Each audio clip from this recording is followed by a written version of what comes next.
Taylor Swift. The name alone stirs debate, admiration, and now, legal reform. While most stars make headlines with chart-topping singles or sold-out tours, Taylor made history by doing something far more powerful, challenging the very system that controls the music industry. This is not just a story about one artist. It's a seismic shift in how we talk about ownership, legacy, and control. Today, we dive into Taylor Swift's war for her master recordings, a battle that's redefining what it means to be an artist in the 21st century. The deal that sparked the fire.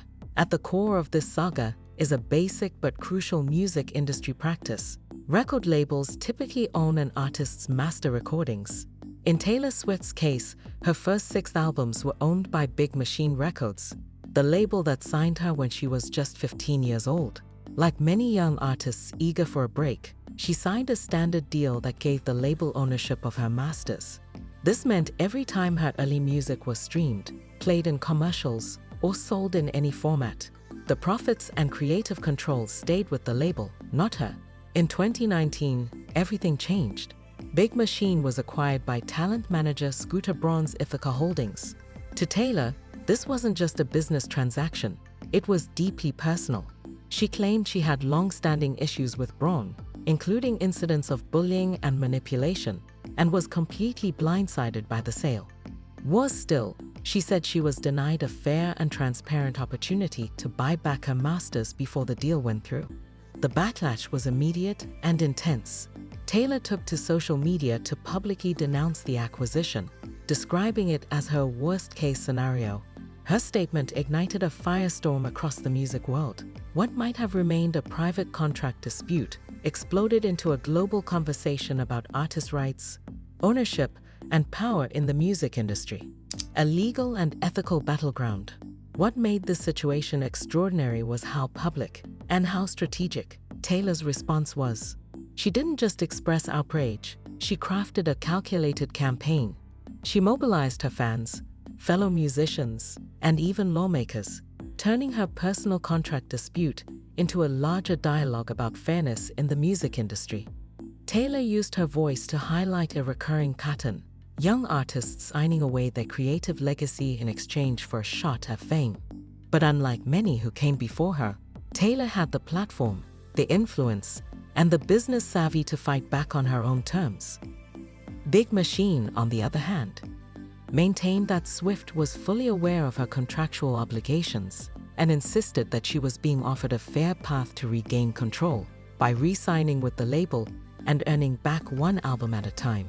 But for Taylor, this wasn't a solution, it was another form of control. The idea of re-entering a partnership with the very people she felt had betrayed her was not only unacceptable, it was symbolic of a system she was determined to reject. Re-recording her legacy. And then came the masterstroke, literally. Taylor announced she would re-record her first 6 albums, effectively creating new master versions that she would own outright. It was a bold, unprecedented move that turned a loss into a long-term strategy. She wasn't just reclaiming her music, she was rewriting her business future and setting a powerful example for the industry, proving that artists don't have to accept the terms handed to them in their early careers. The re-recordings, marked as Taylor's version, began with Fearless and Red. These weren't just nostalgic remakes, they were meticulously crafted commercial events, enhanced with unreleased songs from the vault, updated production, and massive promotional rollouts. Fans rallied behind her in force. Radio stations began swapping in the re-recorded tracks, while major brands seeking to license her music publicly chose Taylor's version as a statement of support. The strategy wasn't just symbolic, it was transformative. It significantly diluted the commercial value of the original masters, rerouting both revenue streams and creative control back to Swift. And perhaps most importantly, it sent a message loud and clear: artists can take back power, even years or decades after a contract is signed. Taylor turned her music into a movement, and the ripple effects are still being felt across the industry. A movement. Not just a moment. Taylor's fight didn't happen in isolation. It tapped into broader issues that have long plagued the music business. From Prince's defiant stand for artistic freedom to Kanye West tweeting screenshots of his record contracts, the question of who owns music, and who should, has always been a point of tension. But Taylor Swift brought that conversation into the mainstream spotlight like never before. She turned what could have been a private contract dispute into a public rallying cry, particularly for young artists, especially women, navigating an industry still dominated by power brokers. Her battle reignited debates about transparency, consent, and fairness in artist-label relationships. Lawmakers took notice. Conversations about equitable music rights began popping up at legal panels, in think tanks, and on Capitol Hill. Swift's case was even cited as a prime example during debates on intellectual property reform. Behind the scenes, her stand began to reshape the business. Music managers and record executives found themselves facing harder questions from new artists. Young stars entered negotiations more informed, more cautious. Even veteran acts began reassessing the fine print in their contracts. Encouraged by both the symbolic and financial precedent Taylor was setting. This wasn't just about one pop star, it was the spark of a much-needed industry reckoning. Why this fight still matters: Taylor Swift's war for her masters is more than a battle for personal justice. It's about equity in a business built on imbalance.